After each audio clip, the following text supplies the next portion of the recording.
Donc, si on veut parler de la sélection génomique, on veut essayer d'utiliser des marqueurs génétiques qui sont, oui, effectivement très petits et des technologies qui sont assez complexes, mais il faut qu'on les base sur une très bonne fondation. Donc, on va commencer avec un programme d'amélioration assez traditionnel, mais très solide aussi en même temps, où au début, on a simplement regardé la variabilité naturelle et on a choisi les arbres qui portent les meilleures caractéristiques, notamment au niveau de la croissance, de la qualité du bois. Et les meilleurs arbres, on va les croiser entre eux autres.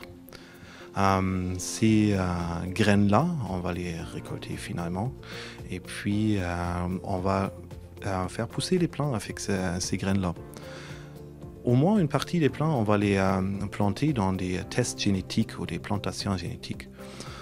Ces plantations-là, on va les suivre pendant très longtemps, je dirais une vingtaine, 25, 30 ans, pour simplement évaluer notre croissance, notre qualité du bois, les autres caractéristiques qui nous intéressent.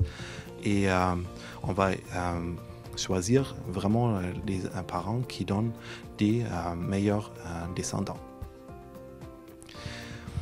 Maintenant, ce processus est assez long et si on veut utiliser le processus de la sélection génomique, on va se baser sur une partie de la population.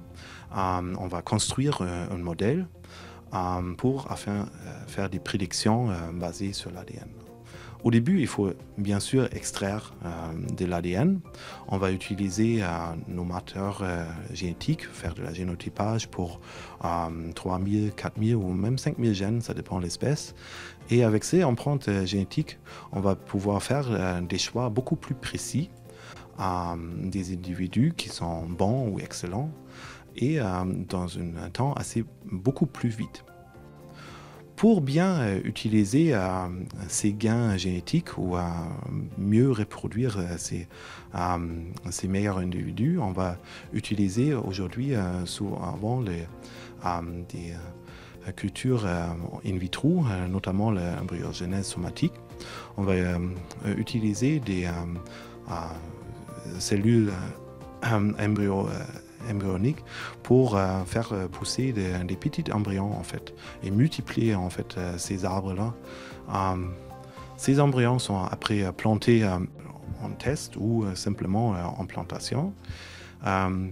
Et à noter aussi que ces arbres-là, ce sont vraiment les arbres, les meilleurs arbres qu'on a sélectionnés pour nos caractères auxquels on s'intéresse.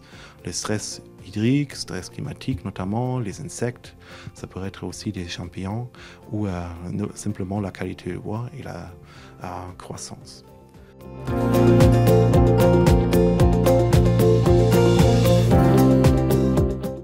La sélection génomique, oui, ça nous permet de sélectionner beaucoup plus vite, mais on est aussi beaucoup plus flexible d'ajouter différentes caractéristiques auxquelles on pense au fil des années.